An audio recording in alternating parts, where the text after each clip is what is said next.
Hi, I'm Arthur with Northwest Registered Agent. Been a corporate guide here for about 7 years now, and today I'm joined by Taylor, who's been a corporate guide for about 4 years. And today we discuss tips to help entrepreneurs with ADHD to successfully run their businesses. Hey, this is Arthur with Northwest Registered Agent, and we are joined by the lovely Taylor. Taylor, thanks for being here. Yeah, thanks for having me. So today we're going to be talking about some tips and tricks for those who have ADHD and running a business. And to jump right into it, thought we would start with a couple entrepreneurs and them having ADHD and some of the strengths with that come along with owning a business and having ADHD. Could you tell us a little bit about that? Yeah, so not a lot of people know, but ADHD actually is kind of a hidden superpower for a lot of people. So those with ADHD really are blessed or graced with creativity and out-of-the-box thinking. They're able to hyperfocus for short or longer periods of time, and then they're more apt to risk-taking, which can actually be really successful in the long run because then you're not bogged down by that fear of taking a risk. So when it goes really well, then you've done something often sooner and faster than more entrepreneurs will or can. That's not to say that there's never going to be any struggle when you have ADHD. I think starting any business can be really challenging and overwhelming for anybody and everybody from all walks of life, especially during that first year. But understanding how your brain works and knowing tips and tricks for having ADHD when you're starting a business can really benefit you and others in the long run. Okay. What would you say your superpower is? I mean, I am an ADHDer myself, so I think that I've created a lot of systems that work really well for me that I think other people can really benefit from, such as the Pomodoro technique, which is setting a specific timer and then allowing yourself to have a specific break, and having a planner that works for you every day, body doubling. There's a ton that you can really search that if you create a routine for you and put those systems in place, then you can get a lot of work done, even if you feel that it can be a struggle with ADHD. Okay. And what are some other different productivity methods that you say that people could try? So I actually use the Pomodoro technique, and I have a 25-minute timer that I set, and I get my work done, and I hyper focus in on that timer and do what I'm supposed to do. And then after that, I have a 5-minute break so I can kind of get my reward system in. I can go get a treat, I can get a coffee, whatever it is, take my brain break, if you will, and then go back into the Pomodoro technique and use that.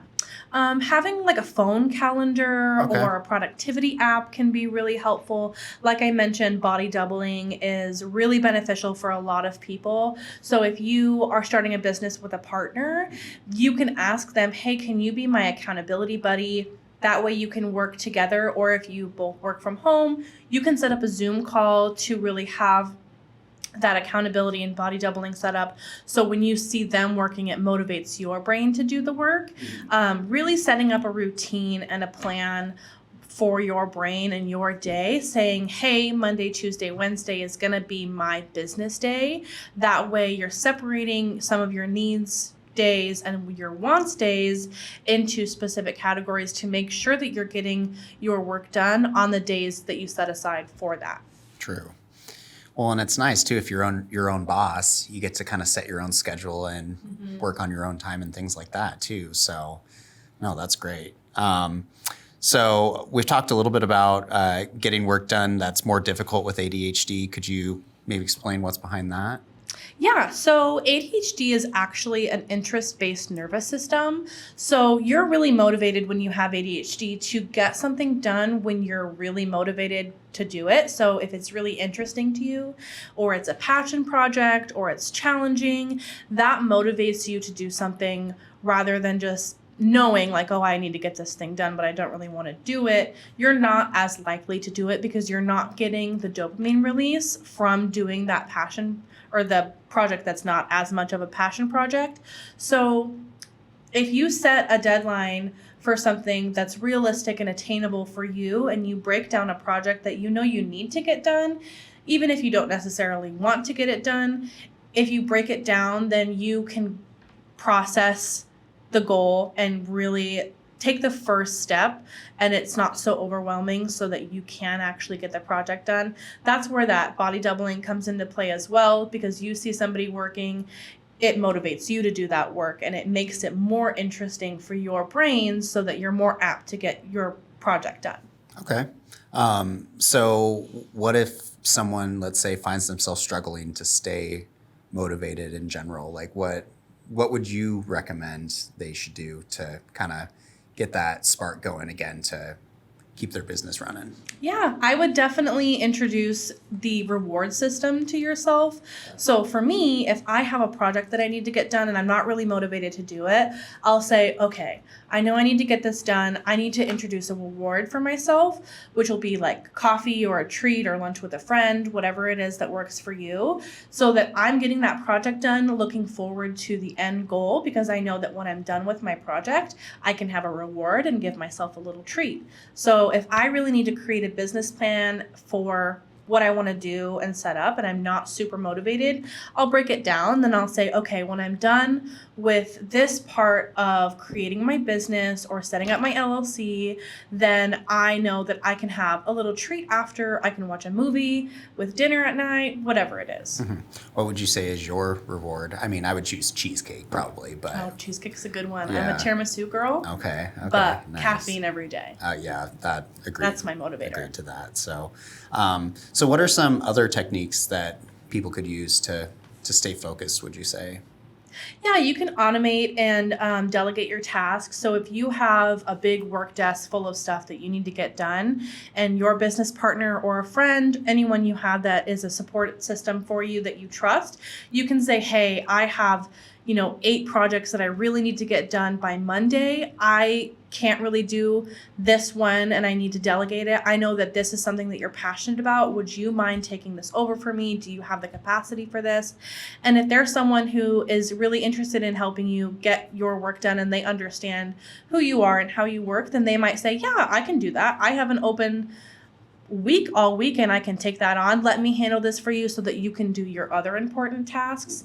And then automating anything that you can, such as setting reminders on your phone, using those productivity apps that come in handy, or setting any reminders to say, hey, I need to get this done. I know I might forget by Wednesday. I'm going to set a reminder for Wednesday morning. Hey, don't forget this appointment. Don't forget this task. And then I can really stay on track that way. That makes sense. And there's a lot of tasks that come along with owning a business that you probably have to keep on so that your company stays, in good standing and things like that. That's great. And what about if, let's say you've tried all these tasks, nothing's really working. Would you have any other recommendations that people might be able to try to get their business, keep focused, let's say? Yeah, I say not having shame about any of those things, like automating your tasks or delegating them. So for us at Northwest, we can handle your annual reports. We send you your annual report reminders. So hiring a registered agent, even though it can be expensive to some, really starting a business when you have ADHD takes the mental load and overwhelm off of you. So I think reevaluating your priorities and then releasing any of that shame that you might have because you have a different type of brain, that can be really helpful, because then you can get what you need done.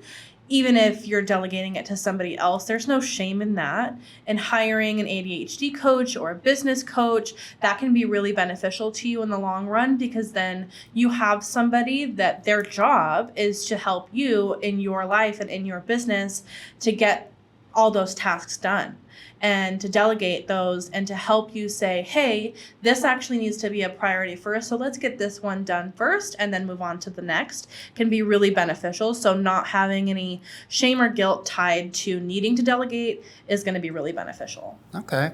And I've never heard of an ADHD coach, so that's actually news to me. So that's great. So I think some of the takeaways I've gotten from this are kind of create systems that really work for you, that's best for your lifestyle and your way of processing things, setting realistic goals, as well as rewarding yourself, making sure that once you've accomplished something, you deserve the reward. So, no, that's great. Anything else you would add on top of that? Yeah, I would just like to make sure that anyone who's neurotypical or neurodivergent, when you're starting a business, it can be a whole whirlwind of information and it can feel really overwhelming for everybody. So you just want to keep in mind that it's really important to take care of yourself, make sure that you're getting adequate sleep, you're drinking enough water, really making sure that you are your best self so that you can bring your best business, put your best step forward. Being successful is more than just having a business plan. It's also knowing when to start, knowing when to stop, and taking care of yourself so that you can put your best foot forward when you need to. All right. Well, I want to thank our listeners. I want to obviously thank Taylor, Bestie. Thanks for being here. Thanks for having me. If you enjoyed this video, give it a like. If you have any ADHD tips, please leave them in the comments. And until next time, thank you.